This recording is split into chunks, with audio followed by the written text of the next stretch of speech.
우리 삶에는 항상 두 가지의 가치가 놓여 있습니다. 하나는 하지 말아야 할 것, 즉 금지 명령이 있고요. 다른 하나는 해야 할 것, 실천 명령이 있습니다.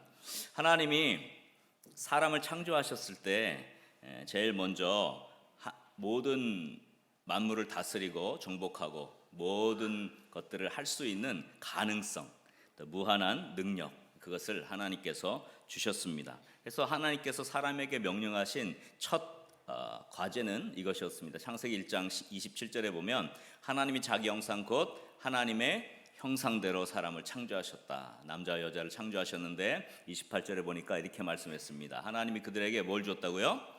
복을 주셨어요. 하나님이 그들에게 뭐라고 말씀했습니까? 생육하고 번성하여 땅에 충만하라. 땅을 정복하라. 그리고 바다의 물고기, 하늘의 새, 땅에 움직이는 모든 생물을 다스리라. 이 창조 명령이라고 합니다. 이 창조 명령에 보면 부정적인 명령은 없어요. 무슨 말이냐면 금지 명령이 없다는 겁니다. 처음 하나님께서 사람에게 주신 명령은 창세기 1장에 나타난 명령은 모두 다 실천 명령입니다. 해야 될 것, 너희는 이렇게 해야 된다라고 하는 것이죠. 그런데 이제 창세기 2장에 넘어와서 그 사람의 창조에 대한 얘기가 좀 더 자세해지면서 이제 여기 금지 명령이 나오게 됩니다. 잘 아는 대로 창세기 2장 16절 이하에 보면 여호와 하나님께서 그 사람에게 명하여 이르시되 동산 각종 나무의 열매는 내가 임의로 먹되 17절 선악을 알게 하는 나무의 열매는 뭐 하라고요? 먹지 말라. 먹지 말라. 이건 부정 명령이거든요. 그러니까 내가 먹는 날에는 반드시 죽으리라.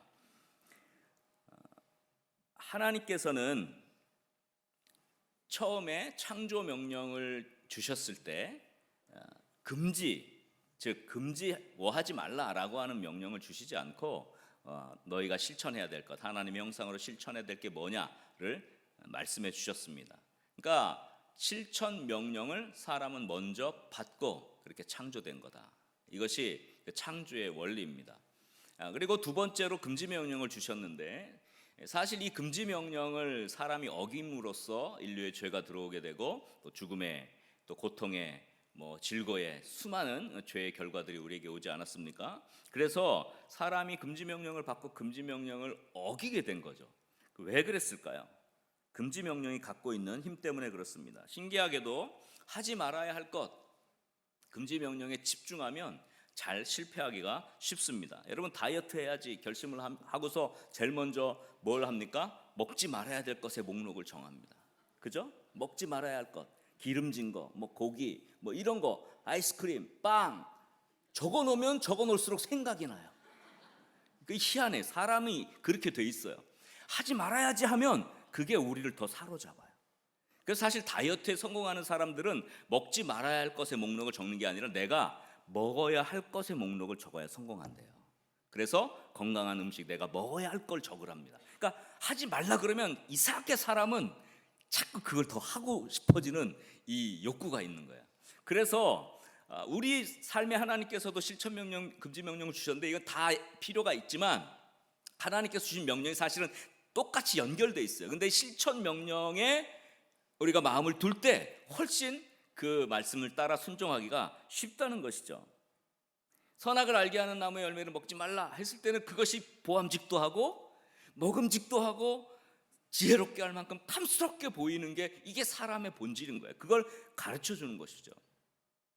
오히려 생육하고 번성하고 땅에 충만하고 정복하고 다스리려고 하는 그 실천 명령에 만약에 더 집중했다면 아마 그런 것들을 뛰어넘지 않았을까, 저는 그렇게 생각을 해봅니다. 그래서 두 번째로 우리가 중요하게 생각할 것은 이것입니다. 본질적으로 사람은 하지 말아야 할 것, 금지 명령을 생각할 때 실패하기가 쉽고 해야 할 것, 실천 명령을 생각할 때 성공하기가 쉽다는 것입니다. 이것이 우리의 삶에 굉장히 중요한 어떤 결정을 할 수 있는 가치가 될 것입니다. 자, 예를 들어 봅시다. 여러분 제가 하는 말을 들고 잘 한번 시도해 보세요. 동물이 있습니다. 또 좋아하는 동물이 뭡니까? 요즘엔 강아지 많이 키우죠. 고양이도 키우기도 하지만 강아지 한번 봅시다. 제가 하라는 대로 한번 해보세요. 자, 강아지를 머릿속에 생각하지 마십시오. 강아지 생각 안 하고 있습니까? 강아지를 생각하지 말라 그럴 때 강아지가 생각나는 거예요. 그렇지 않습니까? 그럼 어떻게 하면 강아지를 생각나지 않게 할 수 있을까요? 제가 하는 대로 따라하세요. 고양이를 생각하십시오. 고양이를 생각하면 강아지가 생각나지 않는 거예요. 자, 이게 굉장히 중요한 겁니다. 강아지를 생각하지 말라 그러면 강아지가 생각나요. 이게 금지 명령은 이 금지라는 것 자체가 가지고 있는 뭐랄까 이 억제는 게 있어요. 그래서 오히려 거기에 더 빠지게 되죠. 근데 실천 명령, 고양이를 생각하십시오 하면 강아지가 생각나지 않는 겁니다.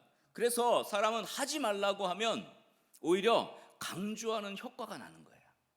그래서 부정적인 강조는 역효과를 갖고 와요. 그래서 긍정적인 강조로 바꾸는 게 굉장히 중요해요. 그래서 아이들한테 소파에서 음식을 먹지 말라라고 하는 것보다 더 좋은 방법은 식탁에서 먹어라라고 말하는 게 훨씬 좋은 방법이에요. 근데 우리는 뭘 하지 말라는 얘기를 항상 많이 합니다. 사람은 하기를 바라는 것을 말해야지, 하지 말라고 말하면 하지 말라고 말하는 것에 초점을 맞추게 되어 있다는 것입니다. 그래서 여러분, 유명한 스키 선수들이 산에서 막 나무 사이를 한강에서 쫙 내려오지 않습니까? 어떻게 저렇게 나무를 잘 피해서 잘 내려가나. 하지만 스키 선수들의 보는 관점이 우리랑 다른 거예요. 우리는 나무를 피해야지라고 생각하는데 스키 선수들은 나무를 피해야지, 나무에게 부딪히지 말아야지 하면 부딪힌다는 걸 알아요. 그러니까 나무를 보면 부딪히지 말아야지, 이 부정적인 어떤 것들이 들어오면 나무를 보고 나무만 피하려다가 결국 나무에 부딪힌다는 거예요. 그러니까 이 스키 선수들은 어떻게 하느냐? 길을 따라가야지 그런다는 거예요. 그러니까 나무를 생각하지 않고 길을 본다는 거예요. 길을 보고 따라가면 그냥 나무를 피해지게 돼 있다는 거예요. 그래서 우리가 가지고 있는 생각 구조 가운데 자꾸 금지, 뭘 하지 말아야지, 뭘 하면 안 돼라고 하는 걸 강조할수록 오히려 거기에 얽매여서 빠지게 돼요. 죄도 똑같은 거예요. 죄 짓지 말아야지 그러면 희한하게 그 죄가 더 올라오는 거예요. 하나님이 기뻐하신 일을 해야지 라고 생각해야 죄를 이길 수가 있는 거야. 이것은 영적인 원리죠. 하나님이 원래 우리에게 그렇게 우리에게 주셨다는 겁니다. 그래서 하지 말아야 할 것에 자꾸 집중하기보다는 우리가 해야 될 것에 집중하는 것이 훨씬 좋은 방법이라고 하는 것입니다. 성경에 보면 많은 규율과 법들이 있습니다. 하지 말아야 할 것들에 대한 이야기도 많고 해야 될 것들에 대한 이야기도 많습니다. 근데 여러분, 다른 거 하지 말아야 될 것보다 해야 될 것만 잘해도 성공하는 것입니다. 아멘입니까? 왜냐하면 해야 될 것 안에 하지 말아야 될 것도 같이 다 원래는 들어 있어요. 그렇게 되어 있습니다. 그래서 똑같은 명령이지만 우리가 그 명령을 볼 때 그것을 긍정적인 명령으로 바꾸어서 내가 해야 될 게 뭘까를 생각할 때 우리는 훨씬 더 성경적인 삶을 살고 영적인 삶을 살게 되고 하나님이 기뻐하시는 말씀을 지키게 되는 것입니다. 그러면 왜 하나님은 지키지 말라라고 하는 그 명령을 주셨을까? 그것은 우리 인간의 연약함 때문에, 우리 인간이 죄를 지을 수밖에 없는 연약함을 갖고 있다는 것을 알려주기 위한 것이죠. 하나님이 하지 말아야 할 규율들을 우리에게 주신 것은 우리가 율법을 지킬 수 없는 연약한 존재라는 것, 죄인일 수밖에 없는 그것을 가르쳐 주시기 위한 것입니다. 여러분 잘 아는 대로 로마서 7장 7절에 보면 이런 말씀이 있습니다. 그런즉 우리가 무슨 말 하리요? 율법이 죄냐? 그럴 수 없느니라. 율법으로 말미암지 않고는 내가 뭐를 알지 못했다고요? 죄를 알지 못했어요. 율법이 뭐라 그래요? 탐내지 말라. 부정명령이잖아요.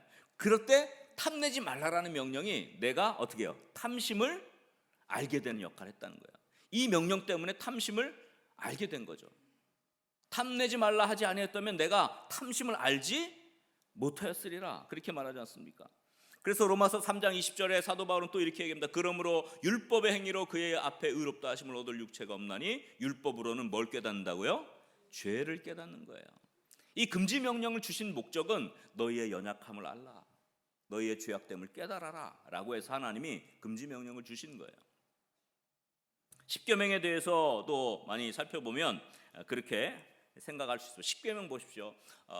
나 외에 다른 신을 두지 말라, 그죠? 하나님에 대한 법 4가지가 있잖아요. 그리고 우상을 만들지 말라, 여호와의 이름을 망령되이 일컫지 말라, 말라 이 3개가 나오고 그 다음에 안식일을 기억하여 거룩히 지키라, 요거 긍정 명령이. 자, 이스라엘 백성이 이 명령을 받고 우상을 만들었죠? 우상 만들었어요. 그리고 하나님의 이름을 망령되 일컬었습니다. 하나님 외에 다른 신을 섬겼습니다. 근데 안식일은 잘 지켜요. 희한하지 않습니까? 부정명령이 강조된 것들을 다 실패했어요. 자, 그러면 보세요. 사랑과 관련된 것들 보십시오. 제일 먼저 나오는 계명이 내 부모를 공경하라. 긍정명령이에요. 희한하게 요거 잘 지켰어요. 이스라엘 백성들이 부모 공경은 잘했단 말이에요. 근데 살인하지 말라, 간음하지 말라, 도적질하지 말라, 거짓 증거하지 말라, 내 이웃의 것을 탐내지 말라. 나머지 모두 다 부정명령은 다 실패했어요. 10계명 가운데. 그래서 예수님께서 이 10계명을 딱 압축해서 긍정명령으로 딱 바꾸신 것을 발견할 수가 있습니다. 마태복음 22장에 보면 이런 말씀이 있어요. 36절에 보니까 선생님, 율법 중에서 어느 계명이 큽니까? 이제 이 10계명에 대한 걸 물어보는 겁니다. 그러니까 37절에 예수님이 이렇게 말하죠. 예수께서 이르시되 내 마음을 다하고 목숨을 다하고 뜻을 다하여 뭐라 그래요? 주 너희 하나님을 사랑하라 하셨으니. 자, 주 너희 하나님을 사랑하라. 이 계명은 앞에 4계명을 다 모아놓은 거예요. 이거 긍정명령으로 바꾸신 거죠. 이것이 크고 첫째 되는 계명이요. 하나님을 사랑하면 다른 신을 둘 수 없고 우상을 만들 수 없고, 그죠? 하나님의 이름을 망령되이 할 수 없고 안식일을 거룩히 지키고, 이게 다 되는 거예요. 자, 두 번째 38절에 39절에 둘째도 그와 같으니 뭐라 그랬어요? 내 이웃을 내 자신같이 사랑하라 하셨으니. 40절, 이 2계명이 온 율법과 선지자의 강령이네. 무슨 말이에요? 온 성경 전체를 딱 계명을 모아놓은 게 이 2가지라는 거예요. 하나님을 사랑하는 것. 두 번째 계명은 뭐예요? 이웃을 내 자신같이 사랑하는 것. 이웃을 자신같이 사랑하면 부모 공경, 살인하지 않는 것, 간음하지 않는 것, 도적질하지 않는 것, 거짓 증거하지 않는 것, 이웃의 것을 탐내지 않는 것이 다 해결되는 거예요. 그래서 예수님께서 신약에 오셔서 이것을 긍정 명령으로 다 바꿔버리시는 거예요. 하나님을 사랑하고 이웃을 사랑하면 모든 계명을 다 지키는 거예요. 그래서 이 명령은 구약에 있는 신명기의 말씀과 레위기의 말씀을 예수님이 그대로 가져온 것이거든요. 신명기 6장 5절 말씀에 보면 이렇게 기록되어 있습니다. 한번 다 같이 읽어보겠습니다. 너는 마음을 다하고 뜻을 다하고 힘을 다하여 내 하나님 여호와를 사랑하라. 아멘입니까? 우리가 하나님을 사랑하면 하나님이 기뻐하는 일을 하게 될 줄 믿으시기 바랍니다. 이 명령을 지키는 것이죠. 자, 레위기 19장에 보면 이렇게 말씀합니다. 한번 다 같이 읽어볼까요? 원수를 갚지 말며 동포를 원망하지 말며. 부정명령이잖아요. 근데 맨 끝에 보세요. 내 이웃사랑의를 내 자신과 같이 사랑하라. 나는 여호와이니라. 예수님이 인용한 것은 말며, 원수를 갚지 말며, 동포를 원망하지 말며가 아니라 뭘 가져오신 거예요? 내 이웃사랑하기를 내 자신과 같이 사랑하라. 사실 요 안에 앞에 게 다 들어있는 거예요. 부정명령을 하나님이 같이 주신 이유는 우리의 연약함을 깨닫게 하기 위함이죠.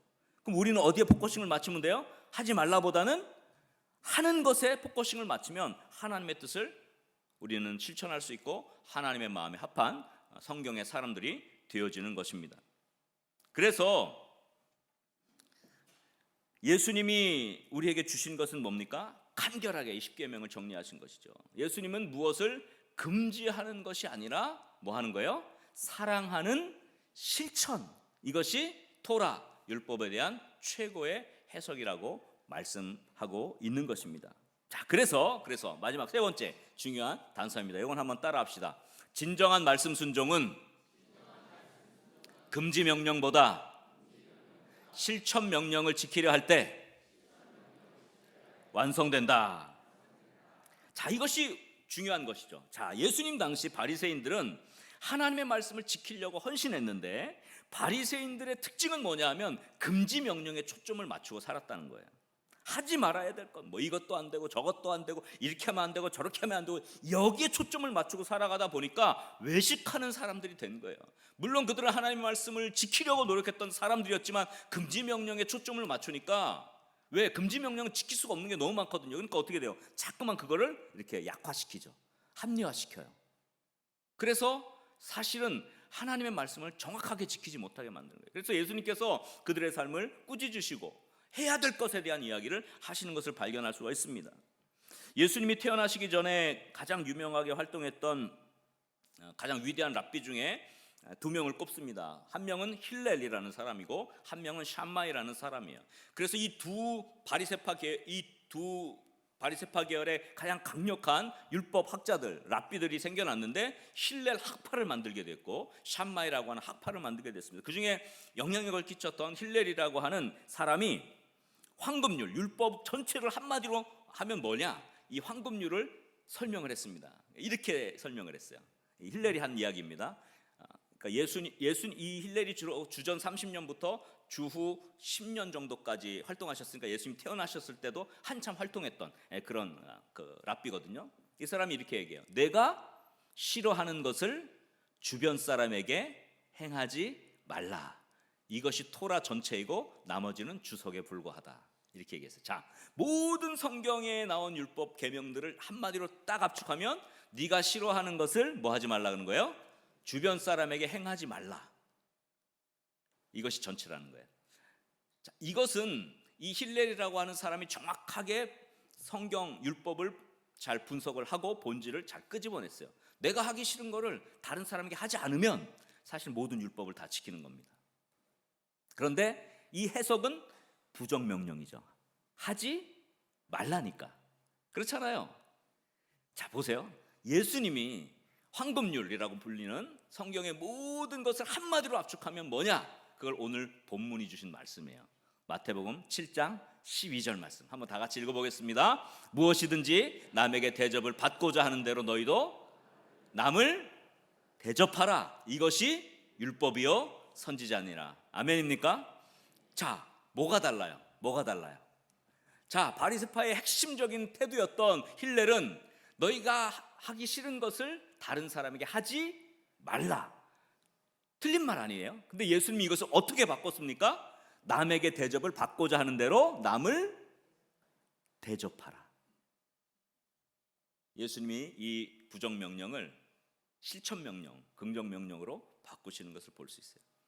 내가 대접을 받기를 원하는 것 있다? 그러면 그것 그대로 남을 먼저 대접하라. 긍정적인 것이죠. 그러면 이것이 온 율법과 선지자예요. 성경을 한마디로 딱 계명을 한마디로 압축하면 이렇게 섬기라는 거죠. 하나님 사랑과 이웃 사랑을 모아놓은 것이 바로 이 하나의 계명으로 압축됐다고 볼 수가 있는 것입니다. 그래서 예수님이 황금률 힐렐의 것과 당시 바리새의 태도의 그 법과 같은 맥락을 갖고 있지만 긍정 명령으로 바뀐 것을 볼 수 있어요. 그래서 힐렐의 황금률 공식은 금기 사항에 대해서 말하고 있지만 예수님의 황금률은 뭐예요? 사랑의 궁극적 목적을 성취하는 뭐예요?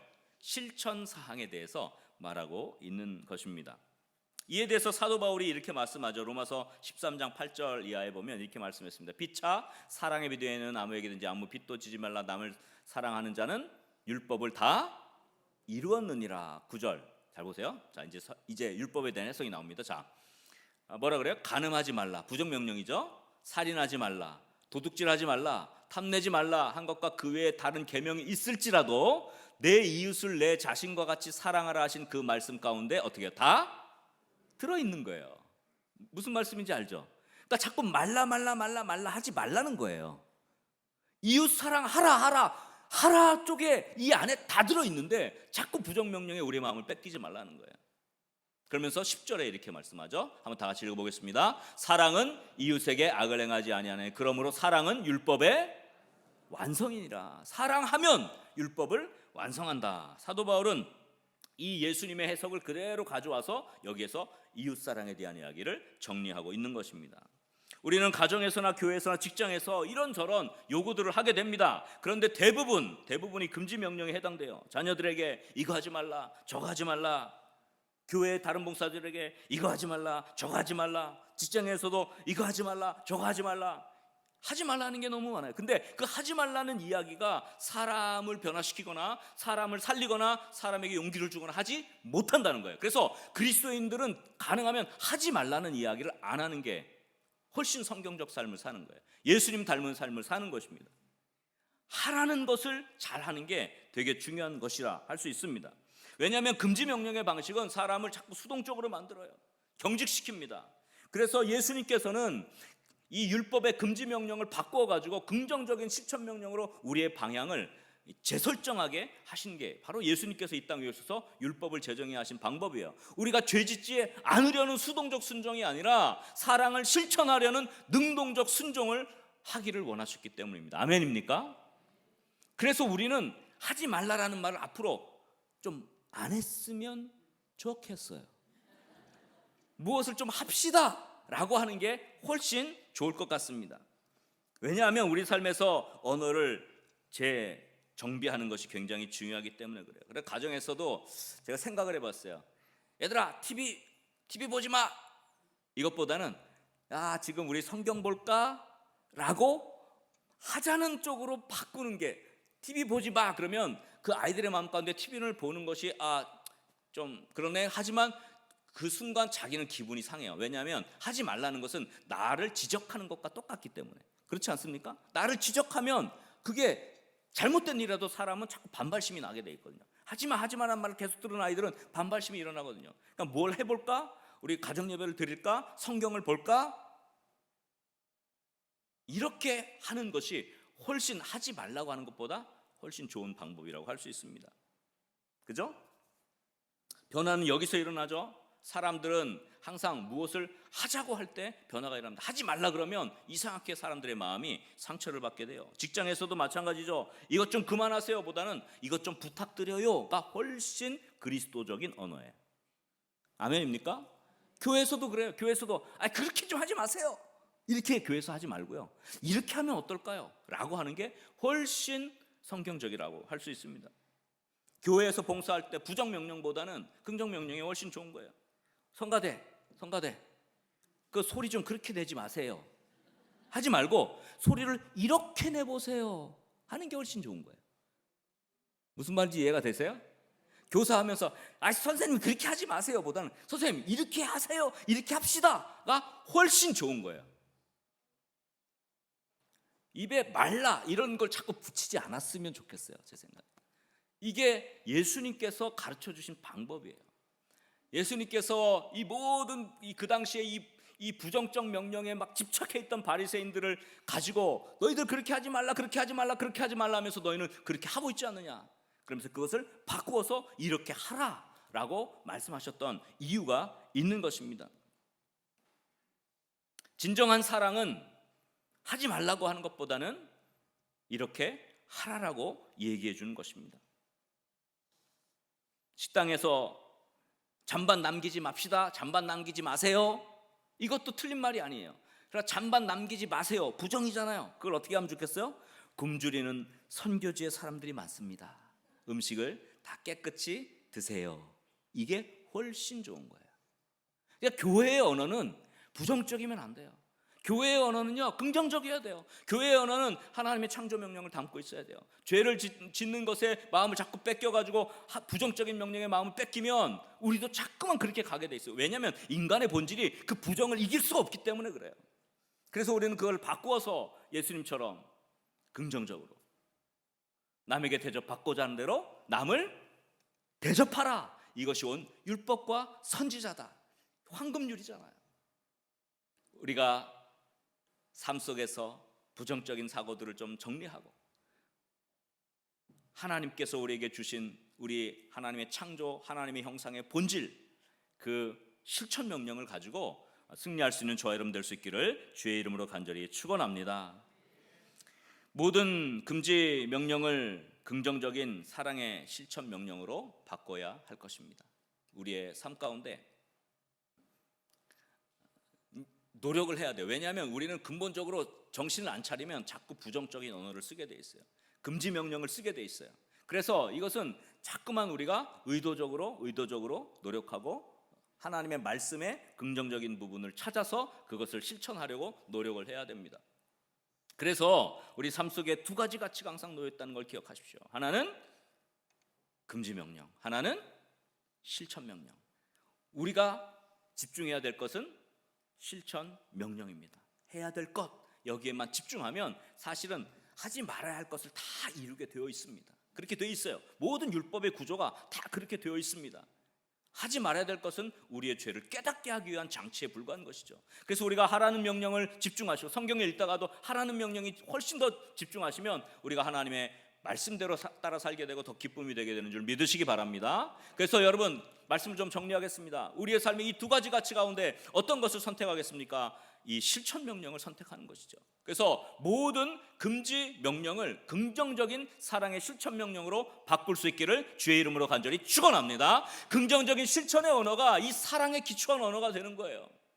사랑에 기초한 언어는 반드시 금지보다는 긍정적인 실천으로 나타나게 돼 있어요. 여러분, 사랑을 품고 있는 사람이 자꾸만 금지 명령을 내린다? 그렇지 않을 수 있다는 거예요. 여러분 마음에 사랑이 풍성해지면 훨씬 더 실천적 명령, 긍정적 명령으로 바꾸게 돼요. 결국 이 실천 명령, 사랑의 실천이 이루어지는 그런 가정, 그런 교회, 그런 사회, 그런 공동체는 하나가 되게 될 것이고 행복해지게 될 것이고 순종과 축복의 환경으로 변화되게 될 줄 믿으시기 바랍니다. 그래서 오늘 이 시간 우리의 마음 가운데 다시 한번 하나님께서 우리에게 주신 이 실천 명령을 통해서 우리의 언어를 하지 말라의 부정 언어에서 무엇을 하자고 하는 긍정 언어로 바꾸어 감으로써 우리의 가정이 변화되고 또 우리 교회가 변화되고 우리 사회와 섬기는 모든 공동체들이, 직장이 변화되는 그런 축복이 있기를 주의 이름으로 간절히 축원합니다. 우리 한번 옆 사람을 이렇게 축복합시다. 하지 말아야 할 것에 마음을 뺏기지 맙시다. 해야 할 것에 집중합시다. 사랑의 실천 언어로 변화됩시다. 기도하겠습니다. 아버지 하나님, 감사합니다.